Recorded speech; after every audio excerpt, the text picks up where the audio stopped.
सोनापुर पहाड़ों के पास बसा एक छोटा सा गांव था। सर्दियों में यहाँ की हवा इतनी ठंडी होती कि सांस भी कांपने लगती। हर घर के सामने अलाव जलता, फिर भी लोग ठिठुरते रहते।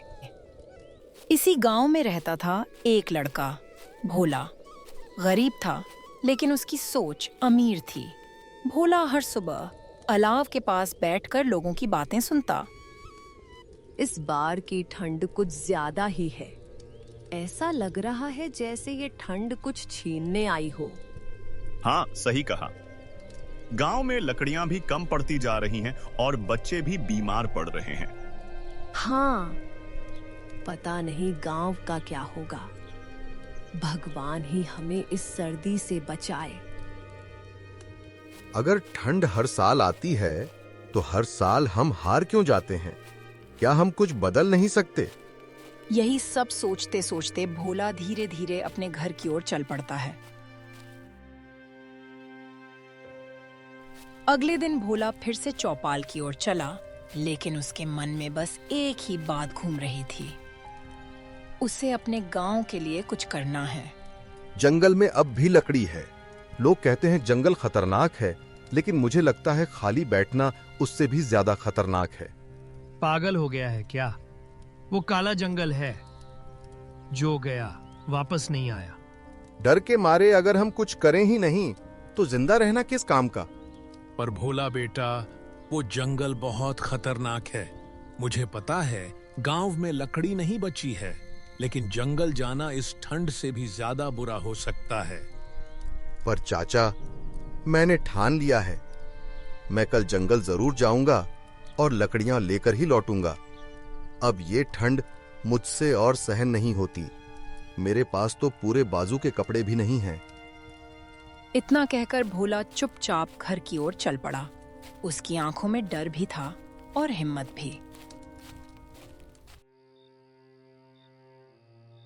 अगली सुबह ठंडी हवा के बीच भोला जंगल की ओर चल पड़ा, अनजान खतरों की तरफ, लेकिन पक्के इरादे के साथ।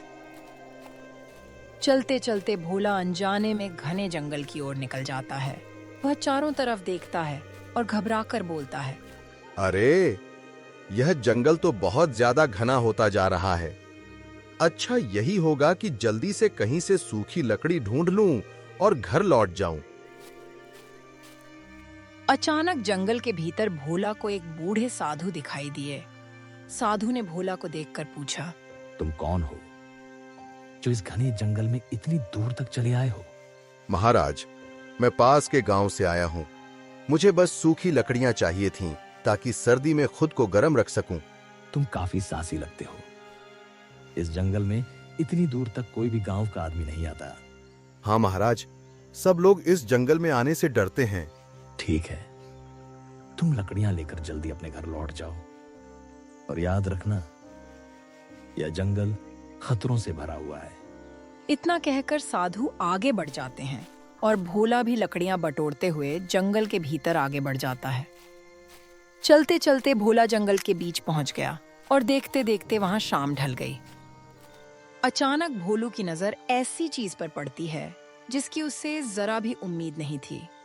जंगल के इतना अंदर लकड़ी का बाजार? गांव में तो अफवाह फैली हुई है कि यह जंगल बहुत खतरनाक है। तो फिर ये लोग यहाँ इतने आराम से कैसे घूम रहे हैं? भोलू चुपचाप एक पेड़ के पीछे छिप गया और उनकी बातें ध्यान से सुनने लगा। जितनी ठंड बढ़ेगी उतना ही मेरा बाजार चमकेगा। लोग डरेंगे, जंगल के नाम से कांपेंगे और उसी डर के साये में मैं अपना व्यापार आराम से चलाऊंगा। हाँ मालिक, आपने बिल्कुल सही कहा। हम लगातार गांव में जंगल के बारे में अफवाहें फैला रहे हैं। लोग अब उधर जाने की हिम्मत भी नहीं करते। ध्यान रहे, कोई भी गांव का व्यक्ति इधर तक न पहुंच पाए, और अगर कोई आ भी जाए तो याद रहे वह वापस न जा पाए। ठीक है कागराज, किसी को कुछ भी पता नहीं चलेगा। यह सब सुनकर झाड़ियों के पीछे छिपा भोला डर से कांप उठा।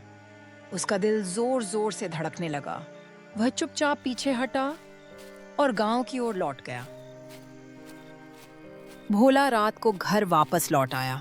वहां उसकी माँ उसका बेसब्री से इंतजार कर रही थी। भोला, इतनी रात को कहाँ था तू?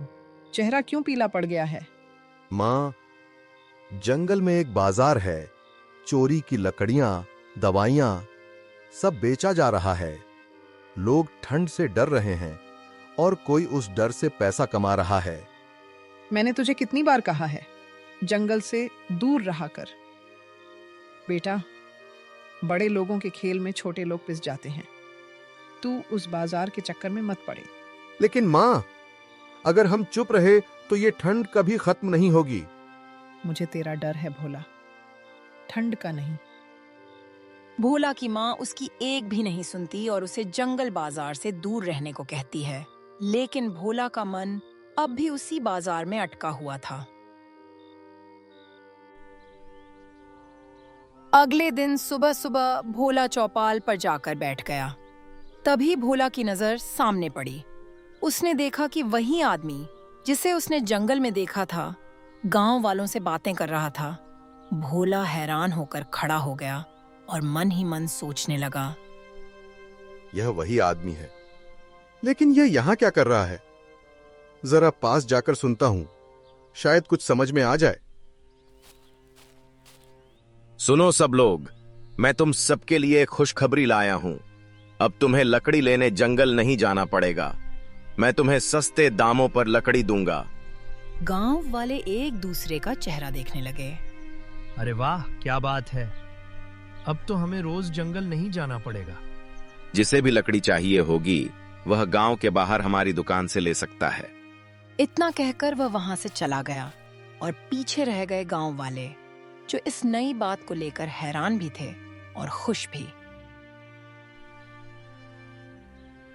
सुबह होते ही लोग अपने घरों से निकलकर एक एक करके लकड़ी की दुकान की ओर बढ़ने लगते हैं।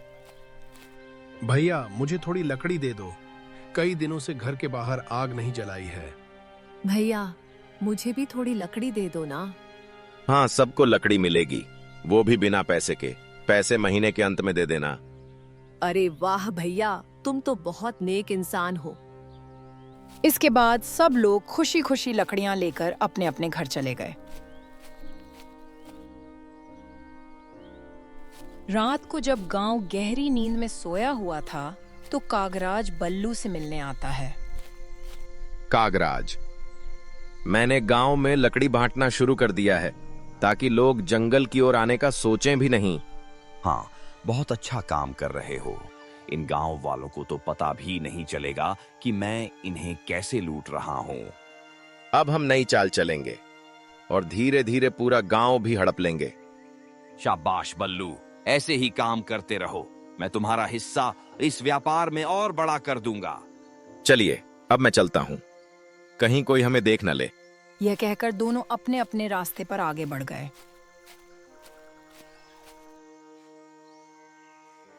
ऐसे ही दिन बीतते बीतते पूरा 1 महीना गुजर गया। समय का पता ही नहीं चला और फिर वो दिन आ गया जब लकड़ी के पैसे चुकाने का समय आ पहुंचा। आज महीना खत्म हो गया है, इसलिए सबको लकड़ी का पैसा चुकाना होगा। हाँ हाँ, बताओ, पूरे महीने की लकड़ी का कितना हुआ? सबको 10,000 रुपये देने होंगे। यह सुनते ही सब लोग चौंक गए। बल्लू भाई, हमारे पास इतने पैसे नहीं हैं। हम इतने पैसे कैसे चुकाएंगे? एक काम करो, सब लोग अपनी अपनी जमीन के कागज गिरवी रख कर जाओ और जिनके पास जमीन नहीं है वे अपने घर के कागज रख जाएं। यह सुनकर गांव वालों के चेहरों पर चिंता और डर साफ दिखाई देने लगा। कोई कुछ नहीं बोला। धीरे धीरे सब लोग मायूस होकर वहां से चले गए। चौपाल पर बैठा भोला गांव वालों को इतना दुखी देखकर चौंक गया। सबके चेहरे उतरे हुए थे, आंखों में चिंता साफ दिखाई दे रही थी। क्या हुआ? तुम सब इतने दुखी क्यों हो? क्या बताएं भोला, बल्लू लकड़ी वाले ने पैसे मांगे हैं। कह रहा है कि अगर पैसे नहीं दिए तो घर और जमीन गिरवी रखनी पड़ेगी। यह तो होना ही था। मुझे तो पहले से ही अंदाजा था कि ऐसा कुछ होने वाला है। भोला, तुम्हें कैसे पता था? वो सब छोड़ो, अभी यह जरूरी नहीं है। तुम लोग चिंता मत करो, मैं तुम सबके साथ अन्याय नहीं होने दूंगा। मैं अभी सरपंच से मिलकर आता हूं।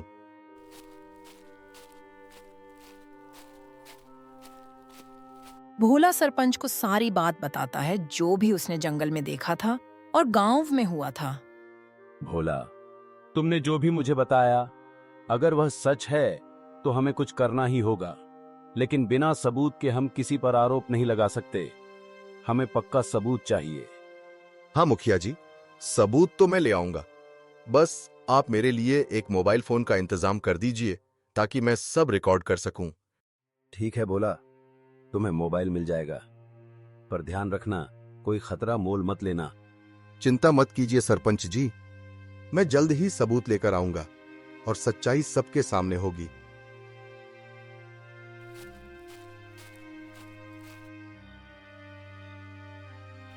रात को भोला मुखिया जी का मोबाइल लेकर जंगल की तरफ कागराज की तलाश में निकल जाता है।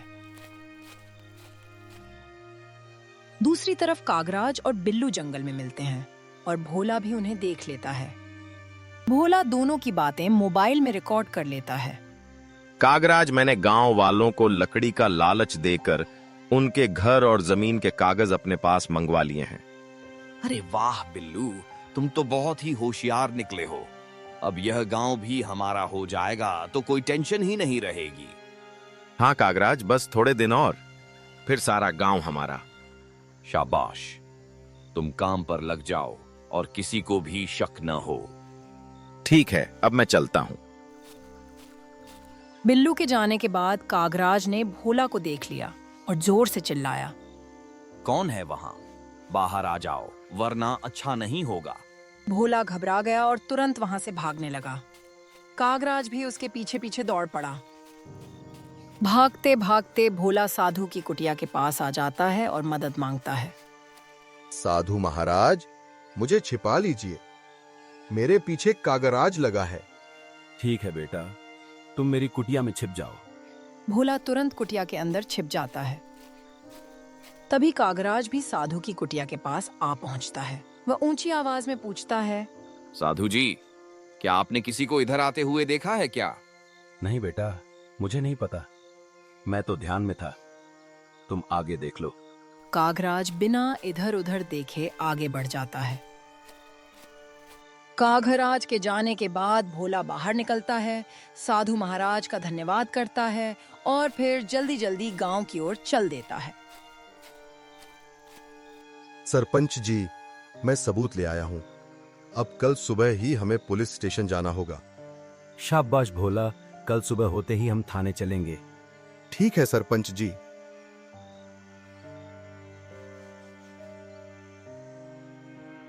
सुबह सुबह सरपंच और भोला सबूत लेकर पुलिस स्टेशन जाते हैं। बोलिए सरपंच साहब, कैसे आना हुआ?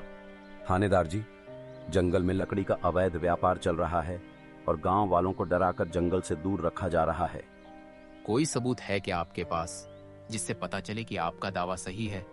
भोला थानेदार को वीडियो दिखाता है। ठीक है, हम जल्द ही जंगल में छापा मारेंगे और आरोपी को गिरफ्तार करेंगे।